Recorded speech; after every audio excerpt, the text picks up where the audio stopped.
Tak dipenuhi, aku mati penasaran. Suzana sang ratu horor minta Cliff nikah lagi. Siapa tak kenal dengan nama Suzana? Aktingnya memainkan film-film horor sudah tidak diragukan lagi. Tak heran, ia pun dijuluki sebagai ratu horor di dunia perfilman Indonesia. Ternyata sisi horor wanita cantik tersebut tidak hanya di dunia akting.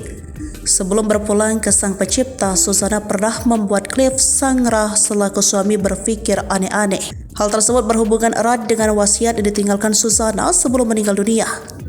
Sang ratu horor Indonesia meninggal dunia pada 15 Oktober 2008. Suzana meninggal dunia di usia 66 tahun. Kematian Suzana saat itu cukup menimbulkan banyak pertanyaan.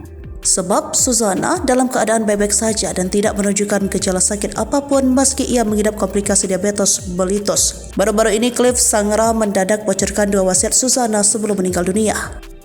Mengutip tribunjatim.com, ada satu permintaan yang dianggap aneh dari sang ratu horor Indonesia sebelum meninggal dunia. Apa itu? Hal itu diungkapkan Cliff Sangrah saat berbincang dengan Om Hao. Om Hao diajak aktor ternama Indonesia itu untuk melihat kamar Suzana. Cliff Sangrah mengungkap kamar tersebut menjadi saksi meninggalnya sang ratu horor Indonesia. Ia bahkan menjelaskan bagaimana Suzana menghembuskan napas terakhirnya. Tak hanya itu, Cliff Sangrah juga membocorkan dua wasiat Suzana sebelum meninggal dunia. Dari dua wasiat itu, Cliff Sangrah menyebut suatu permintaan sang istri ia anggap aneh.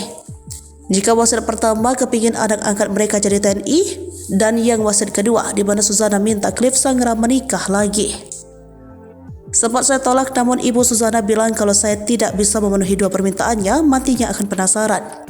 Akhirnya daripada saya berkelut di situ, ya udah saya bilang ya, udah oke, pungkasnya.